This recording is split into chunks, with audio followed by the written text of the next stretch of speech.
चला आज आपण बनवूया मटकीची भाजी। येथे मी 2 मध्यम आकाराचे कांदे घेतले, ते कापून घेऊ।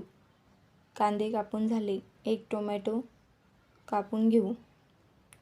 टोमॅटो कापून झालेला आहे।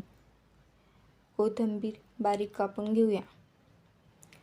कढईमध्ये 2 मोठे चमचा तेल, 1 चमचा मोहरी, 1 चमचा जिरे हे छान फुलल्यावर कढीपत्ता, कापलेला कांदा घालून मिक्स करून सोनेरी रंग होईपर्यंत परतून घेऊ।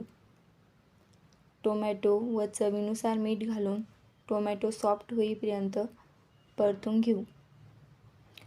टोमॅटो सॉफ्ट झालेला आहे। आता सुके मसाले घालूया।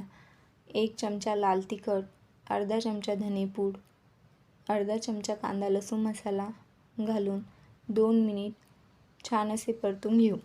मसाले परतून झाल्यावर त्यामध्ये मोड आलेली मटकी घालूया। व्यवस्थित एकजीव करून शेंगदाण्याचा जाडसर कूट व कोथिंबीर घालून परत मिक्स करूया। झाकण ठेवून त्यावर 1 ग्लास पाणी घालून 8 ते 9 मिनिट मध्यम गॅसवर शिजवून घेऊ।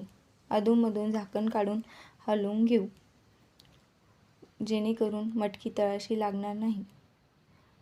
तुम्ही बघू शकता मटकी ही मस्त शिजलेली आहे। चला तयार आहे मटकीची भाजी। रेसिपी कशी वाटली कमेंट करून नक्की सांगा। नवीन रेसिपीसाठी चॅनलला लाईक, सबस्क्राईब करा। धन्यवाद।